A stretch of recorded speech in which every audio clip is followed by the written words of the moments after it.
My name is Gavin Evans, and this is my ranking of Sam Raimi's movies from worst to best. And this video will have spoilers, so there's your warning. But okay, so Sam Raimi is one of my favorite filmmakers ever. He has made so many great movies that I'll be talking about shortly, but he made the best superhero trilogy ever and the best horror trilogy ever. Talk about range. The guy fully embraces his sense of humor. I love how silly and campy he can be. I love how sincere he can be. I love how he utilizes practical effects and stop motion in his older movies. I love how he has a very distinct style. The camera work and editing in his movies are just pure Sam Raimi. And yeah, he's just one of a kind. The only movies that I will not be talking about here are It's Murder, which I just couldn't find, and For the Love of the Game, which I just didn't want to watch a baseball movie. So let's begin by talking about his worst movie, and it's easily Crime Waves. Now, this is one of his earlier works, and apparently there was lots of studio interference, and you can kind of tell. I see what he's going for here, but in its execution, it just misses every mark. It's never funny, it's never entertaining, and I found it very difficult to get through, so I actually kinda hated it. His second worst movie is The Quick and the Dead. And I should mention that I'm not a Western fan, and this just felt like a generic Western movie to me.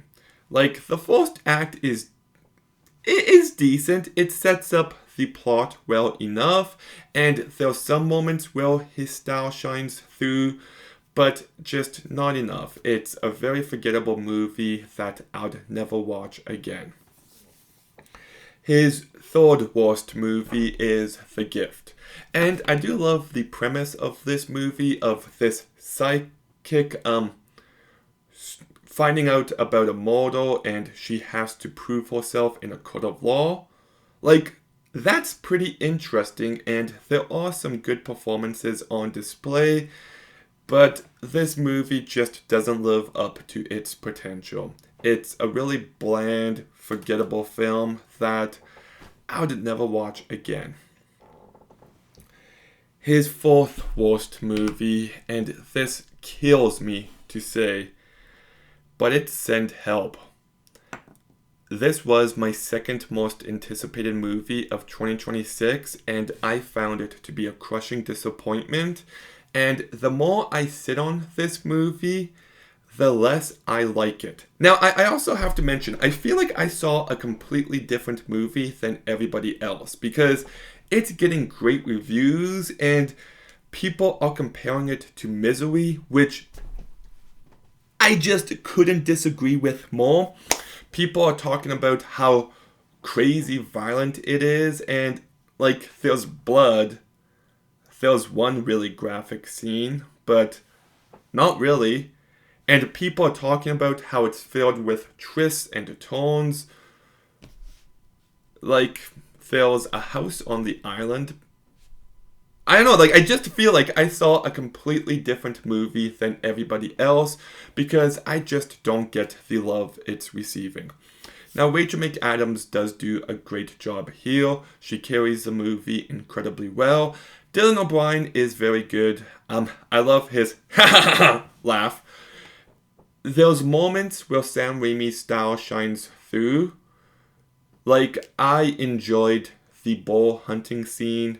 I enjoyed the fight in the forest near the end. And I like the plane crash scene. It does have its funny moments, but just not enough.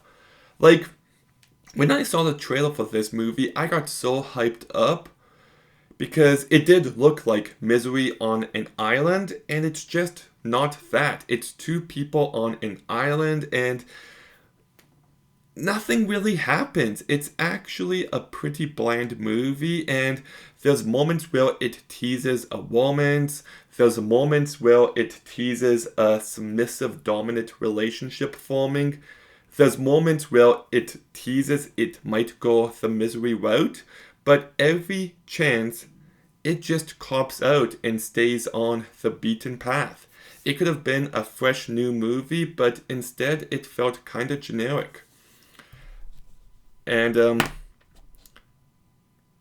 yeah, and the ending of this movie I didn't really buy at all. I found it to be very underwhelming. Like, all that happens is she kills him and she escapes the island. I don't know, like, it just kind of blah. And Rachel McAdams looks incredible in this movie, and I kind of wish they leaned into that. Like, oh, now Dylan O'Brien is looking at her with new eyes. And I don't know, I just feel like this movie could have gone in so many interesting directions, but it doesn't. And even if you just look at this movie for what it is, it's very blah. So, yes. Now, I should mention there's a giant leap in quality, and I love every movie I'm going to talk about from this point on.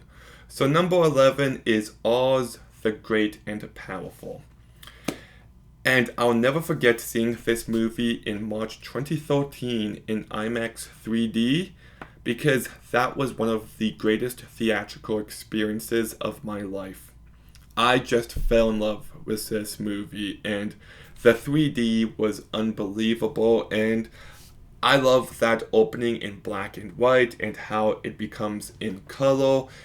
And I think there's some really smart screenwriting where we get introduced to Zach Braff and Joy King, and then we get two different characters later on, which are parallels to them. I love the character arc of Oz. It reminds me of a line from Arcane where in the pursuit of great, we failed to do good. And we just see this man who's got such ambition humble himself and just try his best to be a good person. I love the fall of Mila Kunis's character, and I love Mila Kunis's performance. Her laugh, ha ha ha ha ha, is so good. Like, it's great. Rachel Weisz does a great job. Michelle Williams. James Franco, not so much, and sometimes the CGI can be pretty iffy, but I still think there's plenty to love here, and you can also tell it's directed by Sam Rami. Oh, and Danny Elfman's score, top notch, so that's why it's number 11. Number 10 is a very underrated movie, and it's called Darkman. Now, this movie is like the Phantom of the Opera meets The Invisible Man, meets Tim Burton's Batman, meets Adam West's Batman, meets The Evil Dead. Like, it's just going for so many different tones and styles, and it's just a really unique movie that I just love. I love the gothic look of it, and Liam Neeson does a great job here. There's one moment where he's having a freak out at an amusement park, and it's just comedy gold. I also like the story on display. It's a unique origin story, and it's just lots of fun. So if you haven't seen it, I definitely recommend it. Okay, movie number 9 is going to be a hot take, but it's Evil Dead 2. And I do love this movie, but it has always been my least favorite of the franchise. I don't really care how it's kinda a remake, but kinda a sequel, and I feel like it can be a little dry at points, but there's so much to love here about the craft of this movie. The practical effects, the stop motion, and the sense of humor is just terrific. Like, this is a R-rated Looney Tunes cartoon in the best possible way. Bruce Campbell gives an Oscar-worthy slapstick performance, and it's just so unique and interesting, and I love how it approaches the same story as the original but makes it feel fresh and new. Movie number 8 is Drag Me to Hell. Now, I will say there's some iffy CGI here, but I love just about everything else. It's actually a really mean movie.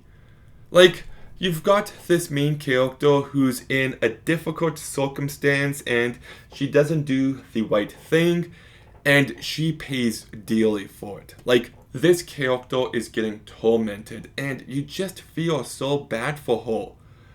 Like, this is the meanest Sam Raimi movie, and the ending where she actually gets dragged to hell is so horrific, and it just makes you feel sick to your stomach. It makes you feel empty.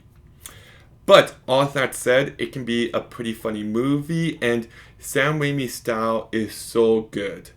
Like, there's a scene with a goat that's just fucking hilarious. There's so many gross moments, and it's just a unique blast of a film.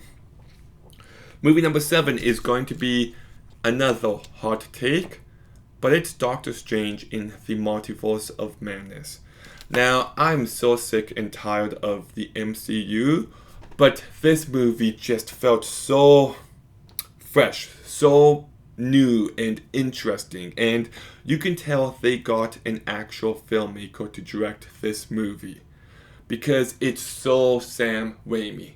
Whether it's the giant eye creature getting his eye pooped off, whether it's Wanda chasing Doctor Strange like it's a slasher movie, the scene where Wanda's coming out of the meal and all the doors close, the multiverse scene with all the different universes is such a cool moment. That scene where she's sleepwalking? Where she's trying to possess another Wanda's body just feels like Evil Dead. I love the editing in that moment. I love how we get introduced to like all these fan servicey characters just for Sam Raimi to kill them off in horrific ways. I love the music fight, but the big climax of this movie is metal as fuck. Like, we've got Doctor Strange doing this ritual where he's possessing a dead body of himself, and you get this cool shot of the arm coming up, and then he's getting attacked by demons. Doctor Strange! Possessing a dead body is forbidden! That scene is so good, and then he uses those demons to make a cloak. I love it. It's so cool. And bad CGI aside, the final shot of this movie is pretty rad. So I love how it feels like a Sam Raimi movie. Now, I still got issues. The CGI in some moments ain't great. America Chavez isn't a great character, and that exposition backstory scene is pretty cringe, but the rest of the movie is so great, and I just love it. And I also thought the relationship between Doctor Strange and Christina Palmer was actually really sweet here. I love you in every universe. It's a nice movie about letting go and staying on the path you are on. Movie number 6 is A Simple Plan, and I don't want to say too much about this movie because I feel like not enough people have seen it, but it's about this couple of people. They find a briefcase filled with money, and they keep it, and they start lying to people, and things escalate, and people find things out, and it's just a movie where you understand every decision made, no matter how awful it may be. It's a movie about greed and corruption, and it's just a really well thought out story about the human condition. And it's so engaging and it's so effective. And Bill Paxton and Billy Bob Thornton give top tier performances. I don't want to say too much else, but if you haven't seen this movie, watch it immediately. Okay, the top 5. Okay, this was very difficult. These top 5 movies of his are 5 of my favorite movies ever. So let's talk about movie 5. And it's The Evil Dead. Now, I love Evil Dead 2 and Army of Darkness, but those movies are more comedic. I love The Evil Dead remake and Evil Dead Rise, but those movies are hardcore horror. This is the movie in this franchise to strike that perfect balance between horror and comedy. It's really horrific and gross, but it's also silly and campy at the same time, and I just love it. This is indie filmmaking at its very best, where you can see the limitations, but you can also see the innovations at the same time. The practical effects and stop motion usage is so cool, and it just elevates this movie. I love how bloody it is. I love this original story, and I love how Ash kinda builds himself to becoming the final survival. So, yeah, just a really terrific movie that I love so very much, and it's filled with iconic moments. Movie number 4 is Army of Darkness.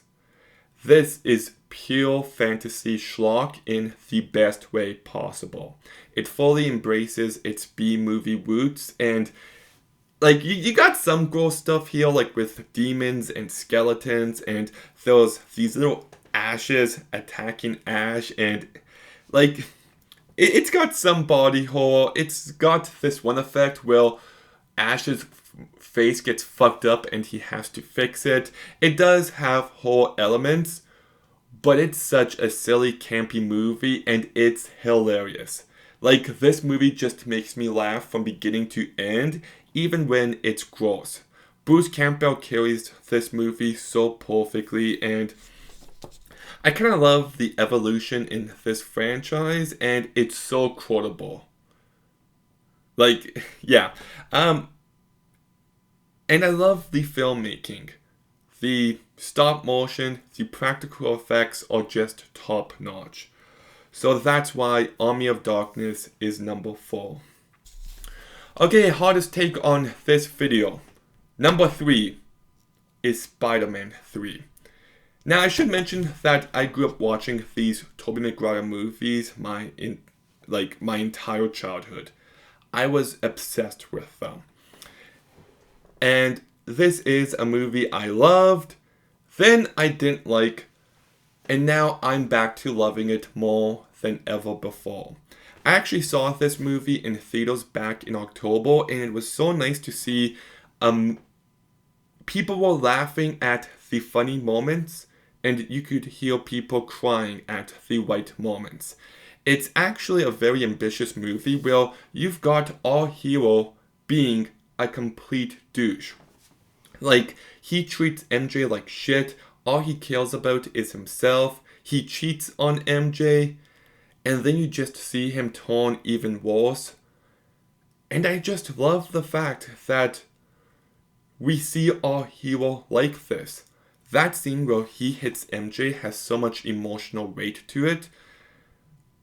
And it's actually devastating. But, like, it's still a very funny, campy movie. But man, those emotional moments land. When Harry sacrifices himself, it's so powerful, and when Peter forgives Sandman, this is a movie about choices and sacrifice and forgiveness, and I find it to be legitimately moving. That final scene of MJ and Peter dancing is such a pitch perfect note to end this movie on. And I also love the action scenes. The music is terrific. The effects look great. Okay, Venom isn't great, and I don't like the Sandman retcon, but I think everything else in this movie is just utter perfection, so that's why it's movie number 3. Movie number 2 is the original Spider-Man. Now, I watched this movie so much, and I will still say it is the best origin story ever. Actually, I don't know, because it's Into the Spider-Verse, Mask of the Phantasm. It's the best live-action origin story ever. It just gives you everything you could want from this movie. Like, it shows the character of Peter and his troubles in life. It's got Uncle Ben's emotional end. It sets up MJ and Harry perfectly as well. You've got Peter getting his powers, using them. You've got Peter making his suit, Peter facing off against his first supervillain. Like, it just does everything to perfection, and it gets you to care about these characters, and it's just a very rewatchable movie. I love Tobey Maguire as Peter Parker. He will forever be my favorite. Kirsten Dunst is really great as well. James Franco. Willem Dafoe as the Green Goblin is also great, and he also has a great laugh. Sam Rami likes good laughs, I guess. The movie is incredibly well crafted, and I love the climax. Peter trying to save MJ and those innocent bystanders, and then that brutal fight in the forest. It's just peak. So I love everything about this movie. It's one of the best superhero movies ever made, and that's why it's number 2. But number 1 is Spider-Man 2, because this is one of the greatest movies ever made, period. I loved this movie as a kid, but as an adult, it just resonates so much more with me. As you know, you try to balance work and life and relationships and family, and it just feels overwhelming. And you get that sense here. Peter's trying to do so much, and Spider-Man's getting in the way of everything. To the point where he doesn't want to be Spider-Man anymore. He wants to be selfish and enjoy his life. But deep down, he is still a hero, and he has to learn to let everything he wants go, to prioritize being a hero. And I just find this movie to be so beautiful. I find it inspiring. I find it to be moving, because this movie is about how if you want to be a hero, you have it in you. You just have to be willing to give up. It's actually such an incredible movie. In that scene, well, Peter tells Aunt May the truth about Uncle Ben is like one of the most devastating scenes ever. And I love the scene at the gala where Peter can't get a drink. He's trying to talk to MJ and she shuts him down. Harry slaps him in public, and then MJ gets proposed. Like, oh my goodness, this movie is just fucking brilliant. It's a masterpiece. You've also got a terrific villain in Doc Ock who refuses to let go of what he wants, no matter how destructive it may be. Oh, and I forgot to mention, the scene where MJ finds out that Peter's Spider-Man, it's such a beautiful scene. Like, you just feel that giant weight being lifted. And when he lets her be with John and he takes one last look before he swings away, oh my... This is why I love movies.